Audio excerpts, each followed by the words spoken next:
Hi, and welcome to the show where we share the stories of the many who intersect with our healthcare system but are rarely heard from. My name is Kevin Poe, founder and editor of Kevin MD. Today in the show, we have Sheryl Recinos. She is a family physician and hospitalist, and she wrote the book, Hindsight, Coming of Age on the Streets of Hollywood. There's an excerpt from that book on Kevin MD titled The Story of How a Homeless Teen Became a Physician. Sheryl, welcome to the show. Thank you for having me. So we'll get into your book and excerpt in a little bit, but first off, can you share your story and journey to where you are today? Of course. I had sort of an atypical journey into medicine. I didn't start medical school until I was 31, and I went to medical school with 3 kids. And so it was quite a difficult and different journey. Before I went into medicine, I was a high school biology teacher for 8 years, and the dream of going into medicine just kept weighing on me heavily. And finally, I pursued it, and we ended up moving to the Caribbean for school at Ross. And my kids still speak fondly of the island, and I still remember all the sleepless nights studying. So tell me some of the challenges, obviously, of studying for medicine while raising a family. Can you paint a little bit of a picture or tell us a little bit of a story about some of the difficulties that you faced doing that? There were so many times where my experience was very different from my peers. I remember sitting down and studying, and oftentimes my kids would walk into the classroom and interrupt me, and because they lived on the island with me, and so they were always on campus, but they would show up to the classroom when I was studying with like bleeding feet or other ailments that needed to be dealt with. And that was just part of the experience. I was taking care of them as my first little pseudo patients. Tell me about your experience about medical education in the Caribbean. I know that there are a lot of perceptions regarding that. I think there was an article in the New York Times recently talking about Caribbean medical education, but tell me about your experience. I felt like it was very hard, and I feel like that's the way medical school typically needs to be, because we need to make sure we understand all of the material they're teaching us so that we're ready to save lives. I don't feel like it was very different from US-based medical schools in the sense that we have the same boards and we have the same clinical rotations, but we were often taught that we needed to work harder and be there earlier and leave later than our peers. And that lesson stuck with me when I was in my clinical rotations. I was always present. And for those students who are considering medical education in the Caribbean, any tips and advice that you want to share with them from your own experience?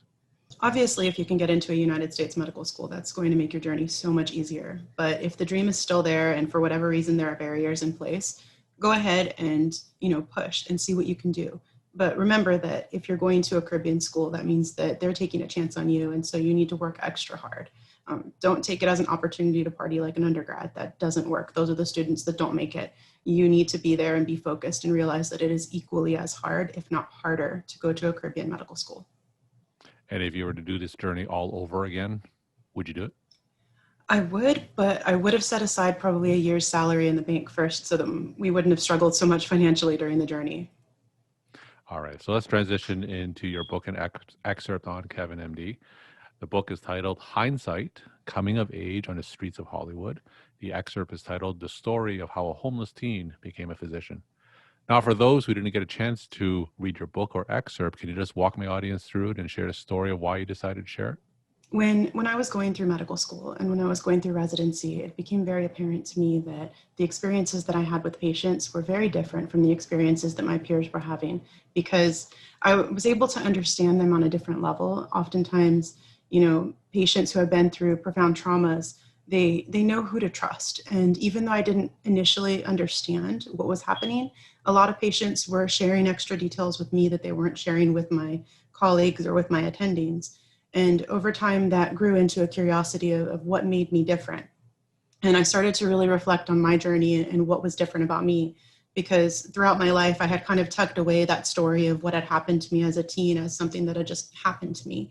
But it was a huge, profound part of becoming who I am. And once I embraced it and started sharing that story, I really felt like I was starting to change lives, because, people have come to me and shared their own stories. And I know it's a great story of hope, but it's also a story of a reason for all of us to give a chance to every single human being that we meet, because I was one of those kids that, many people don't expect to see make it in the world. And here I am as a physician. So tell us a little bit about your background and your journey, perhaps from the book. I'm the youngest child in a family of 5, and we were a very dysfunctional family. And on the outside, most people couldn't see it. A lot of what was happening in the home was kept very private. And, my mother suffered from mental illness, and my dad was very controlling. And it was just unsafe and unhealthy environment for me as a child. I started leaving when I was 11 and ended up running away to California when I was 13, which was a cross-country trip, just to get away and try to find something new. I really didn't understand why I was running away or what I was doing to try to protect myself from what was happening back at home. And it took me a long time to understand that I was running from, the trauma and the different problems that were happening within my household. And, looking back, there weren't a lot of adults that stepped in and asked me why I was making the choices I was making, or tried to offer me a solution that would have made sense to me and would have given me agency in making my own choices. And so I continued running, and I continued getting in trouble. And unfortunately, one of the times that I had run away, I took money from my dad, and he pressed charges, which led to me ending up in juvenile hall at 13 for 10 months. And that marked me. It made me feel like I was less than for very many years. And, when I got out of juvenile hall and they placed me back with my dad, it didn't get better. And things continued to escalate until it got to a point where he told me not to come home. And so I didn't. And that was when I was 16, and I ended up back in Los Angeles where I stayed. And, that could have been the end of my story. But for some reason, I just had some stubborn willpower to survive. And I didn't know what survival meant or who I wanted to be. But I kept pushing forward, and I kept trying to survive the unsurmountable, odds that were thrown at me. Staying on the streets as a homeless teen, especially as a female, is incredibly dangerous. And there are too many people looking to take advantage or harm young people on the streets. And so it was a very scary time. That was part of what I shared in my Kevin MD article, was one of those particular nights where somebody was pursuing me with bad intentions, and somehow I got away. But even at the end of that scene, there was no safety. I still couldn't tell the police officer who intervened what was happening or like what I needed, because I was still a minor and I didn't have, again, the agency to really, ask for what I needed. I was 17 and they would have sent me back. And that was the exact opposite of what I wanted. It's a story that ended well, because I ended up graduating high school and I got into college, but, it wasn't an easy story. And it was something that, I held deep inside and blamed myself for many years, until I started to really start understanding adverse childhood experiences and resiliency, and, the role of parents in raising teenage children. When I started to have my own teenagers, life looked very different for me, because I realized that, their experiences are so markedly different from the experiences that I had. They've never had to worry about where they're going to stay at night or what they're going to eat. Maybe they don't get everything they want at the store, but, they're well cared for. And when I compared those experiences, I realized just how different our lives have been. So you mentioned that you went to college, and then you went to become a high school biology teacher, Mm-hmm. and then medical school. So tell me about that transition from being a teacher, and what were some of your motivations to go into medical school? I was teaching biology kind of by default. When I graduated from college, I needed a job, and one of my professors told me that there was a program that was allowing like pre-intern teachers to start teaching without having a teaching credential. And so it was kind of the right time to graduate without really a plan. And I had wanted to go to medical school at that time, but I hadn't taken MCAT, and I was graduating a year ahead of time because I needed to pay my children's daycare and pay for, our lives. And it's expensive to live here in Los Angeles. But what we ended up doing was I taught for the first 6 or 7 years, and, I kind of just kept moving forward and continuing teaching until, I considered going forward in education and becoming a principal. And I had signed up to start an administrative credential program. And one of my colleagues pulled me aside and told me absolutely not. And she told me, you want to go into medical school, and I don't know why you're doing this, because, you should go after your dreams. And I kept telling her, I didn't believe in myself, and I didn't feel like I deserved it. And, someone like me didn't have the right to be in medicine. And that beautiful, amazing friend told me, take a couple years, take the pre-med classes and see what happens. And I took the pre-med classes and I volunteered at a couple of hospitals. And what happened was I got into medical school and I got to chase my dreams, even though I thought that I was unworthy. Now, tell me how your background influenced you as a physician. You did tell the story about how you connected with patients, but how Mhm. else did your background influence not only your medical training, but you as a physician as well? I feel like it gives me a lot more empathy. I know a lot of the time we're all very tired and we're burnt out, and it's been a very hard year, especially with the pandemic.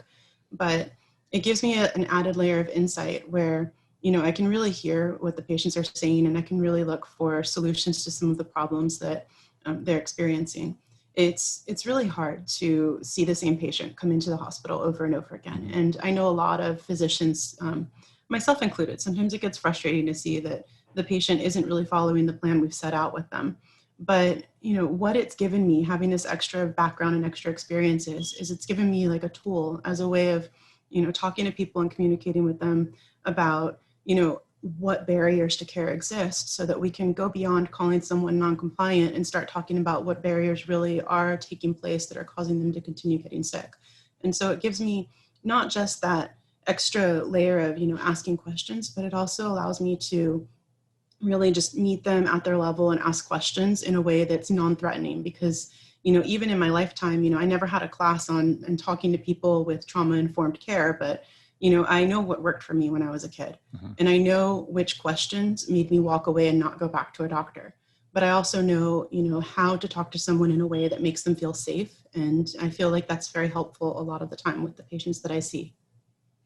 Now, for those clinicians who don't have your lived experience, what kind of advice can you give to them on how they can better connect with and empathize with patients? For physicians that want to learn how to better communicate with patients that have gone through traumas, or just are struggling in general with life because life has been so difficult over the past year or so, listening without judging is really important. But sometimes also asking why, and really letting a patient give their answers. I have patients that, for example, they'll come in DKA, and it's very easy to say, okay, fine, you didn't take your medicine, you're sick again. But if we really look at it and we see, for example, it's a homeless patient and they're on insulin, the bigger question is, where are they storing their insulin? Is it being stored in a refrigerator, and how is that navigated as a homeless patient? And so things like that are so important to figuring out how to prevent this from happening again, and perhaps contacting with community agencies and different people who can provide resources can prevent the next hospital stay. I feel like, just thinking outside of the box is important. So think about what a normal routine looks like, and then ask patients to describe their routine. So that way, you can figure out if they're not taking the meds or if there's something that they're doing that is causing them to get sick. We're talking to Sheryl Recinos. She is a family physician and hospitalist, and she wrote the Kevin MD article, The Story of How a Homeless Teen Became a Physician. And as an excerpt from her book, Hindsight, Coming of Age on the Streets of Hollywood. Sheryl, for all those students who come from a non-traditional background and want to go into medical school and perhaps become a physician, what's some advice that you could give these students? The most important advice that I have is find a mentor. For me, I sought out mentors and I latched onto them for a very long time until I found my next mentor throughout pre-med and medical school and residency, and even beyond. Find somebody who believes in you and will fill you with guidance as well as, positive words whenever you're struggling.